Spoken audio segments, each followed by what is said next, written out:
the liturgical year of Dom Prosper Guéranger. October 25th, Saints Chrysanthus and Daria, Martyrs. Chrysanthus was united in his confession of our Lord with her, whom he had won to Christianity and to the love of the angelic virtue. Our forefathers had a great veneration of these two martyrs who, having lived together in holy virginity, were together buried alive in a sandpit at Rome for refusing to honor the false gods. Dying, like the seed in the earth, they yielded the fruit of martyrdom. On the anniversary day of their triumph, members of the faithful had gathered in the catacomb on the Salarian Way for the liturgical synaxis, when the pagans surprised them and walled up the entrance of the vault. Many years passed away, when the hour of victory had sounded for the church and the Christians discovered again the way to the sacred crypt. A wonderful spectacle was presented to their gaze.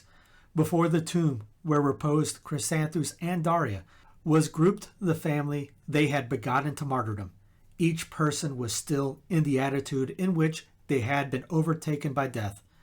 Beside the ministers of the altar, which was surrounded by men, women, and children, assistants at that most solemn of masses were to be seen in silver vessels of the sacrifice.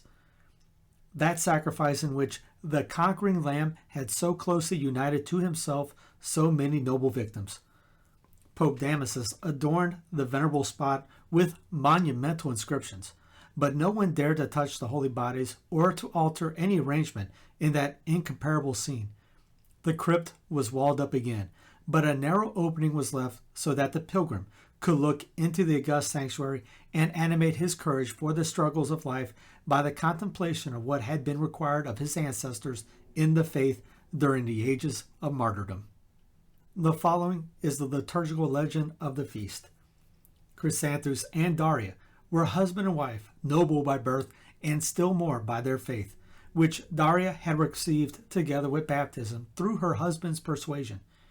At Rome, they converted an immense multitude to Christ, Daria instructing the women and Chrysanthus the men. On this account, the prefect Salarius arrested them and handed them over to the tribune Claudius, who ordered his soldiers to bind Chrysanthus and put him to the torture. But all his bonds were loosened, and the fetters which were put upon him were broken. They then wrapped him in the skin of an ox and exposed him to a burning sun, and next cast him chained hand and foot into a very dark dungeon. But his chains were broken, and the prison filled with a brilliant light. Daria was dragged to a place of infamy, but at her prayer, God defended her from insult by sending a lion to protect her. Finally, they were both led to the sand pits on the Salarian Way, where they were thrown into a pit and covered with a heap of stones, and thus they together won the crown of martyrdom. I will give to my saints a place of honor in the kingdom of my Father, saith the Lord. Thus sings the church in your praise, O martyrs. And herself, following up that word of her divine spouse, she made the Lateran Basilica your earthly home, and assigned for your resting place the most hallowed spot, the very confession upon which rests the high altar of that first of all churches.